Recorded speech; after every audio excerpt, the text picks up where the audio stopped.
اختراعات مصرية ما كنتش تعرفها قبل كده. أول حاجة شيلت البيبي دي، طبعا كلنا عارفينها، والأمهات الحامل أو اللي عندهم أطفال بنشوف أمهات في الشارع شايلين البيبي بالطريقة دي، في الشيالة بتاعت البيبي دي. يا ترى مين أول ناس اخترعوا شيالة البيبي دي أو استخدموها؟ يا ترى مين؟ يا ترى مين؟ أيوه أيوه، هي الست المصرية القديمة، هو المصري القديم. زي ما انتم شايفين واضح ان شيالة البيبي كانت المفضلة عندنا. كانت المفضلة انك تقعدي في الجنينة بتاعتك وتاكلي تحت او فواكه وانتي شايلة البيبي بالطريقة دي. فدي تقريبا كانت العادة المفضلة عندنا او الطريقة المفضلة ان احنا نشيل بيها البيبي. كلكم بتروحوا الكوافير صح؟ انتي لوحدك، ستك كانت بتروح الكوافير زي ما انتم شايفين. امرأة مصرية قاعدة، مش عارفة هي بتشرب سوب أو شوربة معينة، ولا ده فنجان بقى مثلا بتشرب كافي، ولا سبانيش لاتيه ده يا تيتا قهوة تركي، ولا دي شوربة عدس وانتوا في الشتاء ولا ايه؟ وماسكة المراية، تمام، وزي ما انتوا شايفين بتقص شعرها عند الكوافير. بصوا الست المصرية اللي بتقص لها شعرها وبتظبطه، بصوا شكلها عامل ازاي.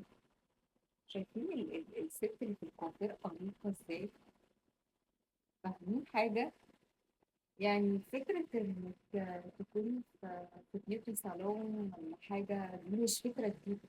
من 7000 سنة مصرية ست كانت بتروح البيوتي صالون زي ما انتم شايفين، بتروح الكوافير عادي جدا، وقاعدة بتشرب حاجة وبتبص على نفسها في المراية وقصت شعرها زي ما انتم شايفين. تقريبا هنا كانت بتعاني من الخيانة. المصري القديم شكله اتجوز عليها ولا حاجة، فيا حبيبتي راحت تقص شعرها.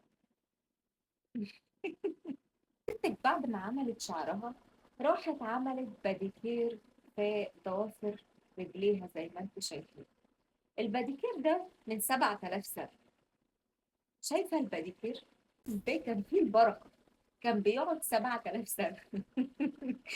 بجد يا جماعة، عاملين باديكير وحلو يعني، نظافة وأناقة، لا مفيش بعد كده. المصري القديم كان عنده مبخرة بيبخر بيها بيته زيته، زي جده اللي من 7000 سنة شايل الزيت. واضح إن جده كان ما بيحبش الصداع، تمام. فزي ما انتم شايفين كاتب بق الوزة، مش هتفضلي طول الطريق بقى ويك ويك ويك، مش هنفضل طول الطريق ويك ويك ويك. لا ده ستي وجدي في لحظة صفا، يعني لحظة رومانسية.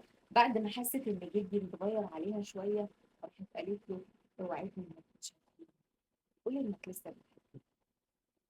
صح ولا لا؟ هو انا مش عارفه الحقيقه لاني انا مش قادره اعرف الترجمه بصراحه يعني. فهنعتبر ان هم قالوا كده، اوكي. تعرفين ان الست المصريه القديمه هي اول واحده اكتشفت اختبار الحمل؟ هقول لكم ازاي. الست المصريه كانت بتجيب شويه قمح وشويه شعير، وتبول في القمح والشعير، واللي ينبت الأول بنعرف إذا كان ولد أو بنت. يعني لو نبات القمح نبت الأول دي بنت، لو نبات الشعير ده ولد.